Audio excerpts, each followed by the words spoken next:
muito tempo atrás, eu estava querendo organizar arquivo no computador lá. Eu não sabia organizar. Eu falei, cara, como que organiza? Tem um monte de arquivo aqui, eu não sei organizar. Não sei como é que faz. Eu comecei a falar, eu preciso arrumar alguma regra de catalogar. Eu comecei a pensar, o que são as coisas? O que é o conhecimento? O que é aquilo que a gente tem? O que são as ideias? Eu comecei a tentar achar a raiz delas. Eu cheguei em 5. Então eu produzi isso. Para mim existem, todo o conhecimento humano, tudo aquilo que você guarda no computador, vai ser guardado necessariamente nessas 5 caixas.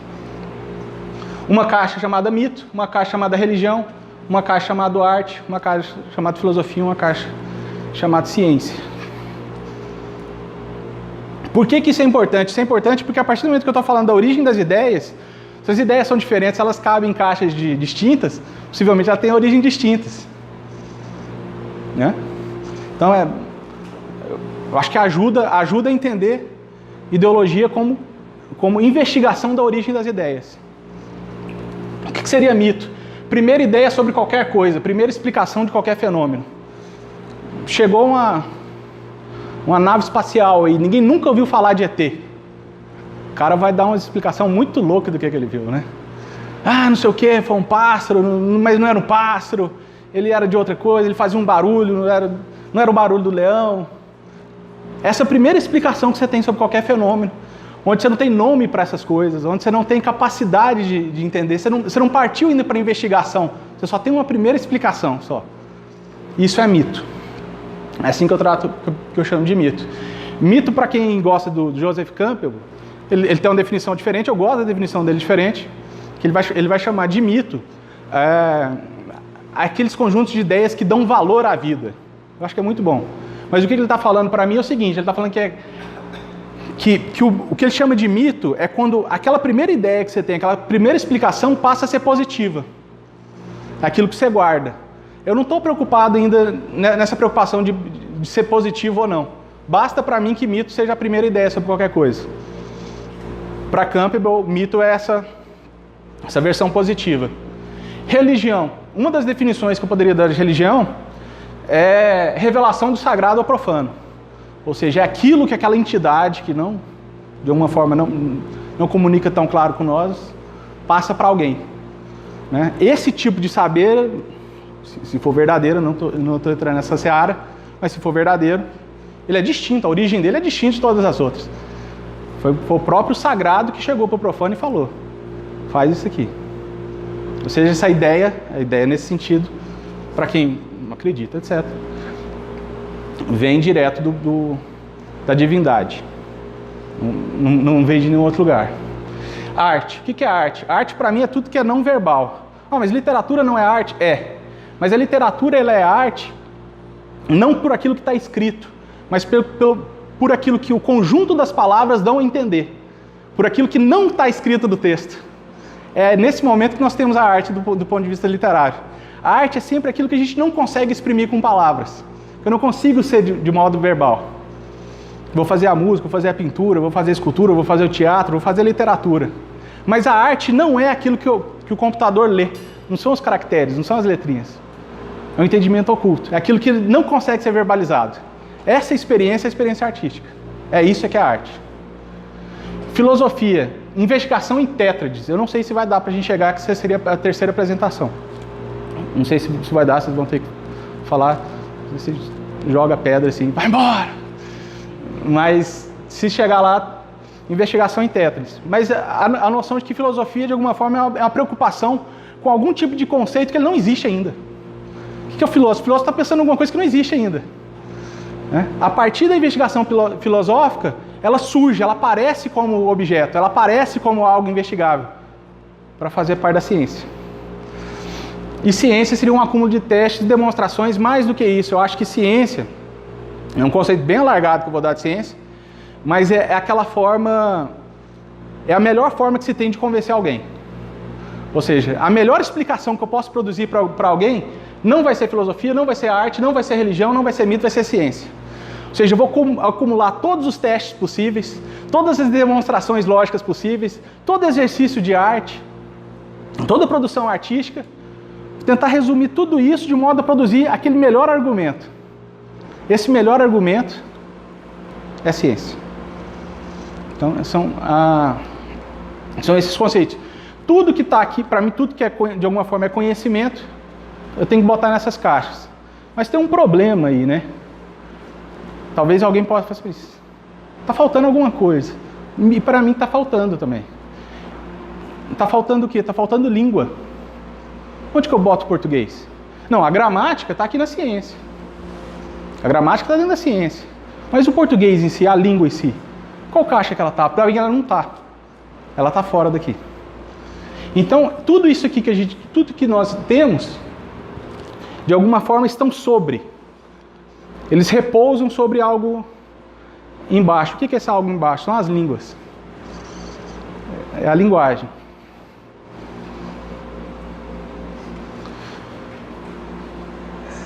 De modo que, para mim, português e matemática são línguas. A pessoa pode, às vezes, não gostar muito e tal, mas matemática, para mim, em grande parte é uma língua.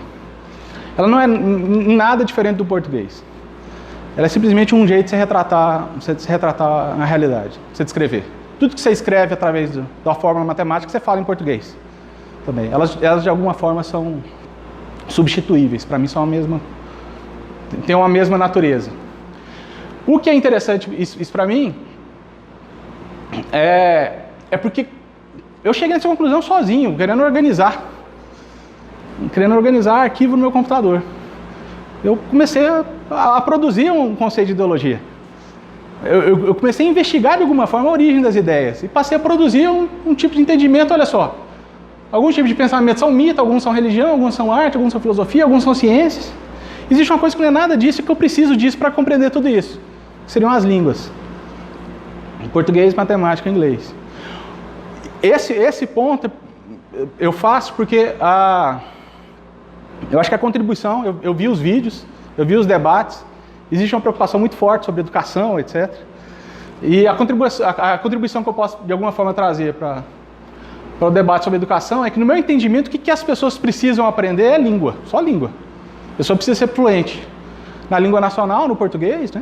No nosso caso aqui, o português não é matemática. Sabendo português e matemática, o resto o cara se vira. Né? O cara aprende qualquer outra coisa, aprende mito, religião, ciência, qualquer conceito. Mas se ele não souber o português e a matemática, se ele não souber as línguas, ele não vai ter capacidade de compreender isso que está lá na biblioteca, o livrinho que está lá.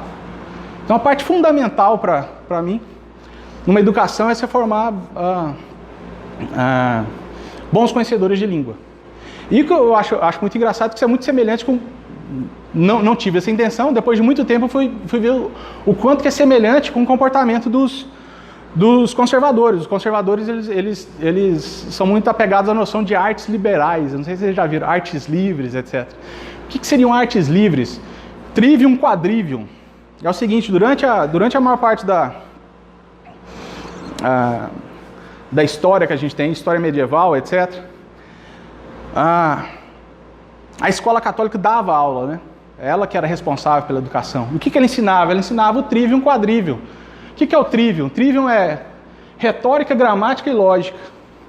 O que é o quadrivium? Aritmética, geometria, astronomia e música.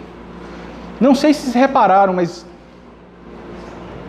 é português e matemática. Existe uma relação muito forte nos gregos de que música é matemática. Música é matemática. As relações que você tem através de notas são todas baseadas em fração. A descrição que você faz na pauta é o tempo 4x4, 2x4, tempo composto, etc. Tudo isso de alguma forma comunica com a matemática. Ou seja, os clássicos me parece que tinham o mesmo entendimento que eu tive sozinho, lá querendo organizar o computador. O que a gente precisa ensinar? A gente precisa ensinar a língua. É só isso que a gente precisa ensinar. E era só isso que eles estudavam, o trivium e o quadrivium. Uma outra coisa que eu acho interessante é o seguinte, é porque o nome liberal não tem a ver com a nossa tradição. Né? Não tem nada a ver com libertarianismo, não tem nada a ver com liberalismo. O termo liberal é porque era aquilo que se ensinava para os homens livres. Os homens livres são aqueles que não eram escravos, aqueles que não eram servos. Aqueles que eram servos não aprendiam artes liberais, aprendiam artes mecânicas. Ou seja, aprende a cozinhar, aprende a plantar, aprende a produzir roupa. Então, artes liberais e artes mecânicas, do ponto de vista da educação, você tem esse problema. Peraí, eu quero ensinar o cara só isso, então basta o português, então basta a matemática e ele não precisa de mais nada. Ele não precisa aprender nenhuma profissão, não precisa aprender nenhum ofício. Não, isso me parece errado também. Então, nesse sentido, eu tenho uma certa distinção do ponto de vista do conservador, que para mim eu acho que as artes liberais não são suficientes para a educação de um indivíduo. O indivíduo precisa também trabalhar, aprender a ter um ofício, aprender a fazer alguma coisa, a ser produtivo, né? E isso não se dá somente com a erudição, né? Demanda alguma prática também. Essa aqui eu acho que é a contribuição que de alguma forma eu quis fazer para a discussão sobre a educação. Acho que isso é pertinente. Vamos lá. Isso é uma passagem bíblica, né? Então, eu vou ler de baixo. Qualquer que venha a mim e ouve minhas palavras e as observa, eu vos mostrarei a quem é semelhante. É semelhante ao homem que edificou uma casa e cavou e abriu bem fundo e pôs nos alicerces sobre a rocha. E vindo a enchente, bateu com ímpeto a corrente naquela casa. E não pôde abalar, porque estava fundada sobre a rocha. Mas o que ouve e não pratica é semelhante ao homem que edificou uma casa sobre a terra, sem alicerce, na qual bateu com ímpeto a corrente e logo caiu. Foi grande a ruína daquela casa. Então, basicamente, a imagem que eu acho que esse texto faz, dá para resumir assim, ó. É como se existisse uma camada chamada areia, e sobre essa camada está a casa. Anteriormente, qual foi a imagem que eu fiz? Existem as línguas, existe ali aquela quina ali de caixas, ou seja, nós estamos empilhando as coisas, estamos botando camadas. Existe muito forte o entendimento, para você entender que a casa caiu, você entende primeiro que essas coisas estão empilhadas. Ou seja, existe um pensamento anterior à casa, anterior à areia. Ou seja, existe a ideia de que uma casa precisa ter uma base sólida para permanecer. Essa ideia é anterior à noção de casa, é anterior à noção de areia. Então, a casa passou uma tempestade, está sobre a areia, caiu a casa.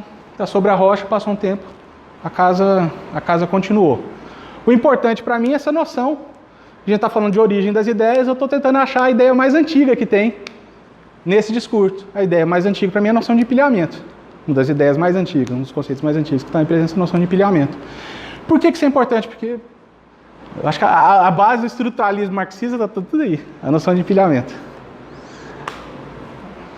Não tem muita diferença, não está muito além disso.